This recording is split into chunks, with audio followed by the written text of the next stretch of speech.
Chers frères et sœurs, bienvenue au Coran dans l'islam. Nous espérons que vous vous préparez bien à vos frères et sœurs.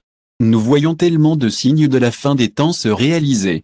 Un signe énorme et garanti est la libération et la propagation du peuple du Maju de Yaju dans le monde. Nous avons de chers frères et sœurs, bienvenue au Coran dans l'islam. Nous espérons que vous vous préparez bien à vos frères et sœurs. Nous voyons tellement de signes de la fin des temps se réaliser. Un signe énorme et garanti est la libération et la propagation du peuple du Maju de Yaju dans le monde. Nous avons des nouvelles terrifiantes à partager avec vous sur le Maju de Yaju aujourd'hui, alors restez serrés jusqu'à ce que vous découvriez une découverte récente et énorme qui prouve que l'histoire du Maju de Yaju dans le Coran est vraie. Alors, voici l'histoire. Un jour, un groupe de Juifs est venu rencontrer le prophète Muhammad sallam et ils lui ont posé des questions sur les détails de l'histoire. Et le prophète Muhammad l'a partagé avec eux. Le Coran parle de cet événement à la sourate Kahf, et il dit que le prophète Muhammad a accordé le pouvoir de Zulkarnain sur la terre et lui a accordé de nombreuses bénédictions. Le Coran nous dit qu'il était le roi d'Iran, et il est né 500 ans avant l'époque du prophète Muhammad. Il dit que le prophète Muhammad lui a donné le pouvoir dans le pays et lui a donné toutes sortes de ressources. Mais il a atteint un point où le soleil se couchait dans des eaux sombres et troubles, et à proximité, il y avait des gens appelés les Hittites. Le prophète Muhammad avait le pouvoir de les punir ou de les traiter avec gentillesse, alors pourquoi les Juifs lui demandaient-ils à ce sujet?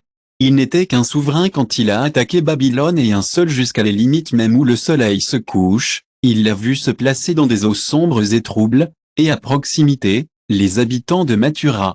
Vous avez le pouvoir de les punir ou de les traiter avec gentillesse. Alors pourquoi les Juifs demandaient-ils à notre prophète environ 9?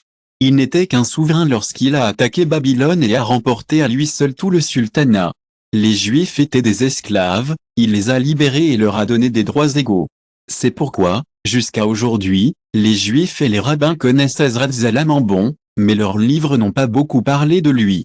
Ils savaient que Muhammad, le prophète, saurait certainement tout. Il était également connu pour voyager dans les 3 coins du monde. Cette fois, il est parti en voyage et a atteint un endroit où le soleil était assis. Il y avait un lac avec des eaux sombres et épaisses. C'était l'ouest du monde. Puis il est parti dans un autre voyage et a atteint la fin. Dans la partie orientale du monde, il y a vécu des personnes civilisées. Mais au-delà de cela, il y a vécu des gens qui étaient un peu plus, intéressants. Ils avaient leur propre langue et leur propre voix. Ils auraient peut-être l'air un peu différentes aussi. C'était la terre du Major de Yaju. Ils vivaient au sommet d'une chaîne de montagnes. Allah dit dans le Coran que les habitants du Maj de Yaju répandaient la corruption dans ce pays. Il leur a demandé, devrions-nous vous payer des impôts sur la compréhension que vous établirez une barrière entre nous et les habitants des terres voisines? Dans un effort pour protéger leur peuple des barbares, les tribus et les zones ont décidé de construire un mur en fer et en acier. Ils ont construit un énorme mur pour garder le Maj à distance du Yaju. Ces barbares étaient coincés de l'autre côté du monde pour toujours. Ils cassent le mur tous les jours, mais quand ils atteignent la fin, ils disent « Nous ferons le reste demain ». Sans dire Inch'Allah, le jour où ils cassent complètement le mur seront le signe de Qiyamah. Le dernier jour, ils seront en millions. Ils viendront dans le territoire du peuple civilisé, les tueront et répandiront les effets de sang partout. Ensuite, ce mur massif d'acier et de fer est vraiment impressionnant. Il est intéressant de voir comment il n'y a aucune mention des majestueux sommets de montagne où ces gens ont été détenus. Récemment, un groupe de 30 voyageurs musulmans a fait une découverte incroyable. Ils ont trouvé l'emplacement du mur entre les 2 sommets des montagnes. Ce mur était caché sous une couche substantielle de glace. Les voyageurs ont utilisé un détecteur de métaux pour le localiser. Il est difficile d'imaginer pourquoi quelqu'un construire un mur métallique dans un si bel endroit.